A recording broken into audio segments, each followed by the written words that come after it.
Hi, I'm Rachel, and this is my August 2021 book haul. This has been a kind of crazy month for me with regards to book hauls, because earlier in the month I took a bit of a trek to one of the Friends of the Library bookstores in my county, and I came away with 10 books. There were so many books that I had to move things around and create a special shelf for them. But anywho, when I told my mother that I went out and I bought 10 books, even, used ones from the library bookstore, she was like, "What? Why would you buy so many when you have so many unread books already on your shelves?" But I feel like BookTube would understand me. This is our gig. This is what we do. But that being said, I think I am going to divide those 10 books into two book hauls, one for the hardbacks and one for the paperbacks, and I'm not going to do either of those in this video. Because beyond those 10 books, I also bought 2 other books from 2 different locations. And plus I have 2 books from the library to show you. But on the plus side, all 4 of these books are books that I intend to read in September, so huzzah! Purchases justified. The first book I have to show you is The Wolf and the Woodsman by Ava Reed, which I put on one of my previous Goodreads Choice Awards lists that I made about, books published this year that I wanted to read and possibly vote for in GCA coming up in a few months. So I'll link that video where I talk about this book down below. This is a epic fantasy story with Jewish elements. It takes place in a secondary world, but it's based off of medieval Hungary, and one of the cultural groups, including the one that the main character belongs to, is based off of Judaism. So I wanted to read this month in honor of Sci-Fi September, or Sci-Fi Fantasy September, where I often read and review, speculative books with Jewish content. And I particularly wanted to compare it to this book, The Light of the Midnight Stars by Rena Rosner, which I hauled in an earlier month and was on my anticipated reads list, I think back in January. This is another book, a fantasy book, based off of medieval Hungary with Jewish characters.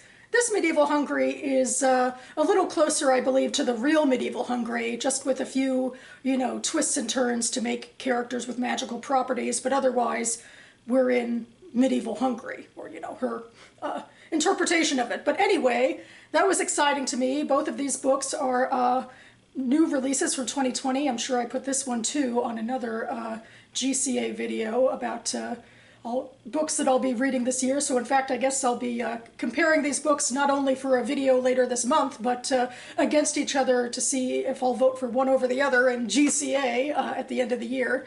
So we'll see how it goes.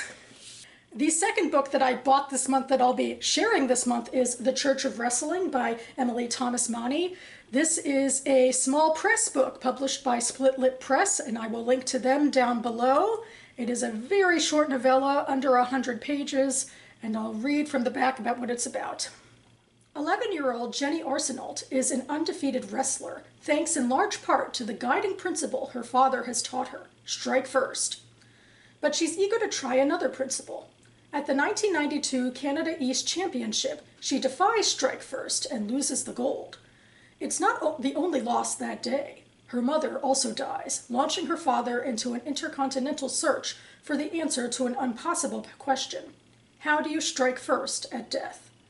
A bold, inventive novella with unforgettable characters, The Church of Wrestling shows that grief and obsession are full-contact sports, and family ties, even when seemingly broken, bind more tightly than a half Nelson.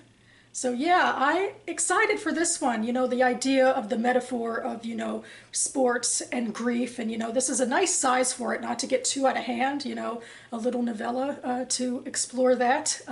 So I'm excited to read this book this month. I'm also putting it on my list because it is a shorter book, so I feel like I can definitely get to it as well as all the other books that are on my TBR this month, hopefully. The first library book I have to show you is this one, Everything is Under Control, a memoir with recipes by Phyllis Grant, which I am reading for my Mom and Auntie's book club. We are meeting mid-month to discuss it. So I went and snatched it from the library. I was kind of hoping there'd be more recipes in it, taking up more of the pages so that it also would be a quick read. I think it still will be a quick read. You know, these sorts of memoirs often are. This is something one of the book members picked out that I wouldn't have known about or read otherwise, so I gotta be excited for that and hoping it's a good one. I'll be checking back later in the month to tell you what I think of it. And finally, this last book I have to show you has been on my Goodreads TBR for a long time, since 2016. This is The Telling by Ursula K. Le Guin, which I'm reading this month also in honor of Sci-Fi September and in honor of the fact that it's near the beginning of my TBR and I want to get those books off. I've been excited about this book for a while. I haven't read any Ursula K. Le Guin before, even though she is a very famous author. And this book, I believe, it takes place in her Hamish cycle of books that take place on alien planets. And this one in particular, I think, delves into religion. I think the religion practiced on the planet she'll be going into is like based off of a Buddhism, but that really intrigued me. I think I heard about this book years ago now on Rachel Colinati's channel. Pretty sure that's where I heard about it. Not sure if I could find that video again, but I'll take a look. So I put this book on my TBR rather than her far more famous Hamish novel, The Left Hand of Darkness, but hopefully if I like this book, I'll certainly move on to that one. The only thing I don't really like about this book so far is this hideous cover, but what can you do? So that about covers it for me now. You can find the Goodreads links for all of these books I mentioned listed down below.